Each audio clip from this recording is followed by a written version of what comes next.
Here you go. I think I'll do justice to my previous video.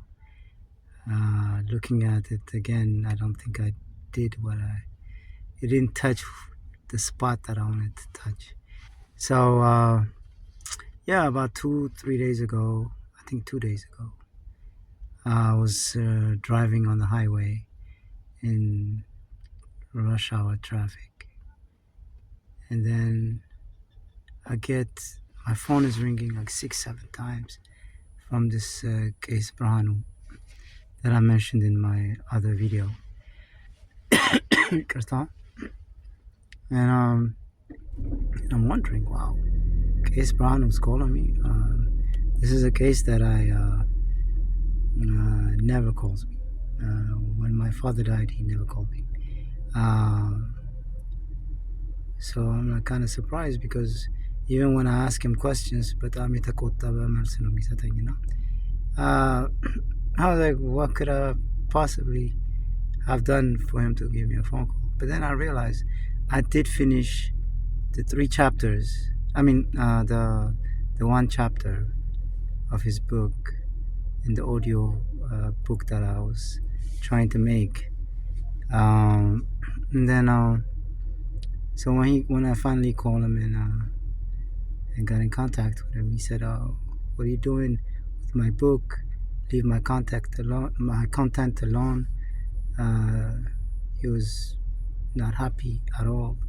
He was telling me to stop doing whatever I'm doing with his book, that I could at least have asked him for permission, and so on and so forth. And then I said, well, Kess Brehanu, I did send you a text message on WhatsApp back in September. That's like 4 months ago. And then I keep updating you with what I have done with my program that I invented. It was to help not steal any of your material.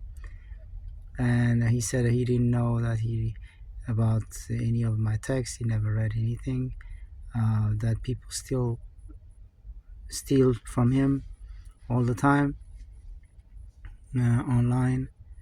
And he basically put me in the labor category, that don't I have a job, and so on and so forth. He got into my life a little bit, intrusive questions. And so in the next part of this video, you will see that the message I sent him, how WhatsApp works, whether the person seen the text messages or not. He's claiming he never seen it, but the facts show that he did. So let's look at it. Device. When the 2 check marks turn blue, that means your message has been read by a recipient with read receipts turned on. The priest, Kess Brehanu, did say he never read the text I sent him, but the computer doesn't lie. The check marks are blue. He did see it, but then then we're gonna say Bastar Jannah, the broken phone. I don't know how to use WhatsApp, but all in all, he did see the text. The evidence don't lie. Okay, I think it's better in this position. Yeah, so I made a video as a demonstration and sent it to the case. And then this was back in September, sometime in September. So this is right after the Majamara of Fitat Marathon. And so I'm doing this, like I said, to kill 2 birds with 1 stone.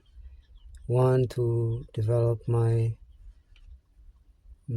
text reader, and 2, potentially to have the first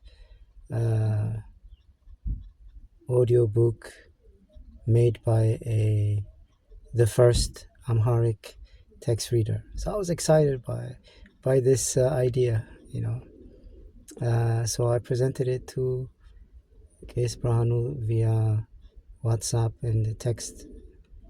And as you know, on WhatsApp, when someone has received the text message, the check marks are gray. They're gray. But if the person that you sent it to, the receiver, has looked at your text message, the gray check mark become blue. I'll post a video explaining this check mark business, but I'm just mentioning it now, and then later on I'll show exactly what I'm talking about for those who don't use WhatsApp. But so in this case, I know Kess Brehanu have seen my text message, because the check mark went from gray to blue. And then I updated him with different, since I'm still at baby level, the program is not entirely functional yet. So I was updating him on different challenges that the machine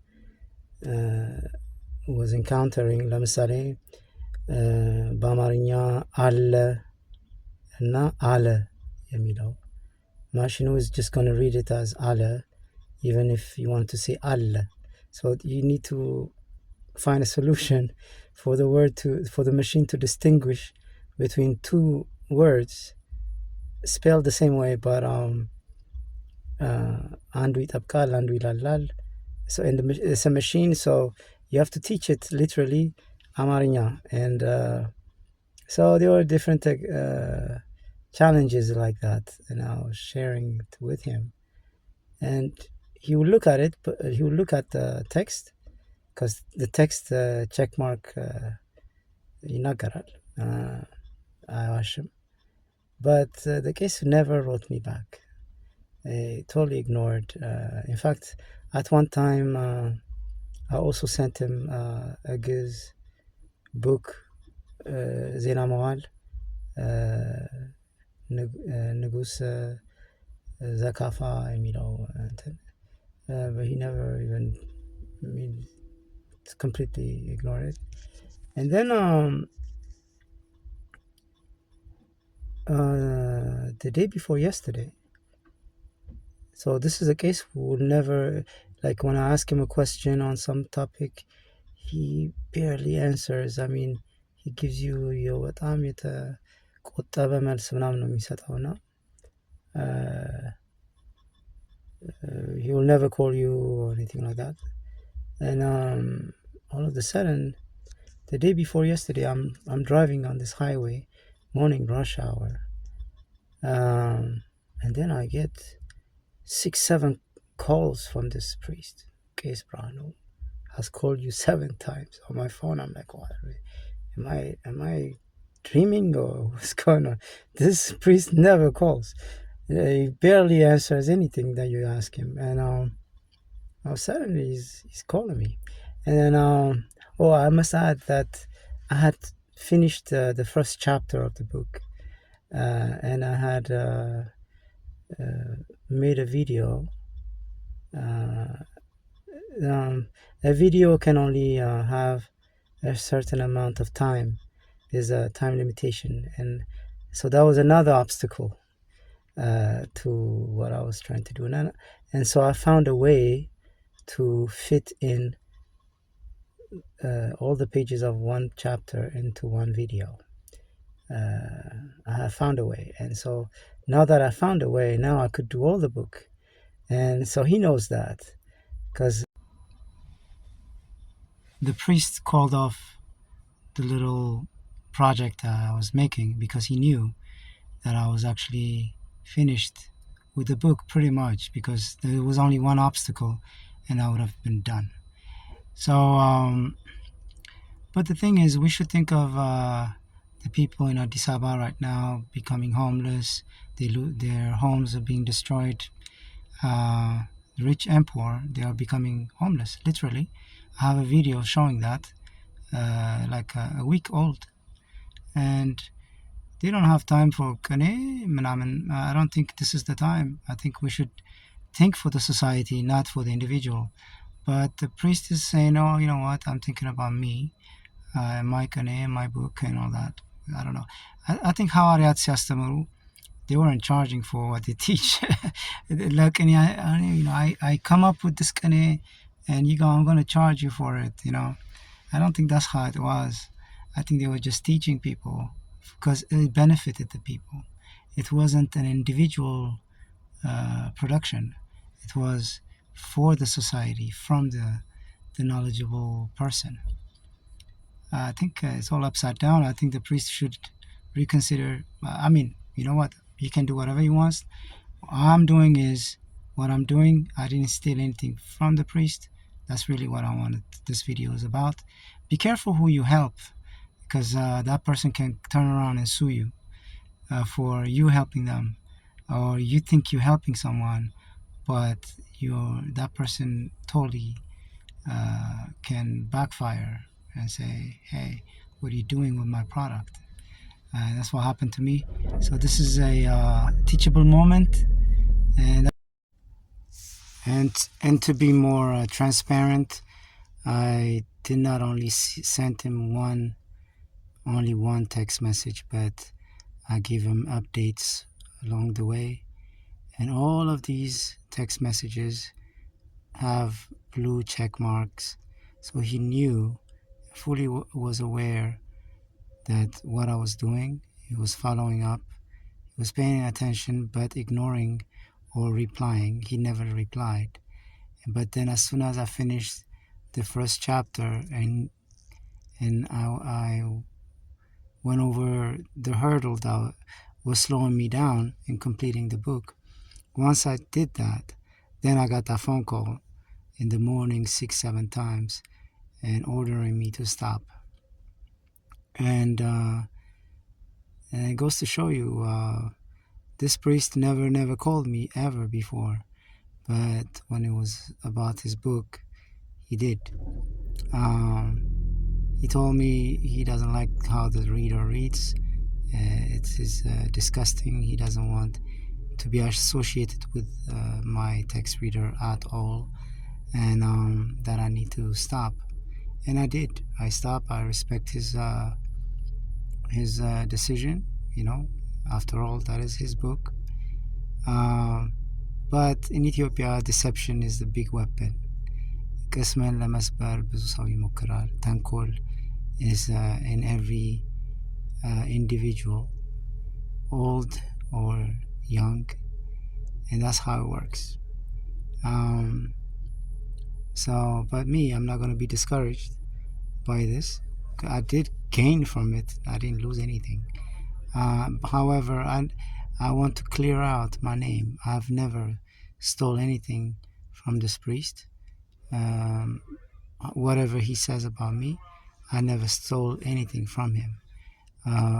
My channel is not monetized, so I cannot make any money off of him. There is no video on my channel about his book. All of the videos that I had posted to communicate with him were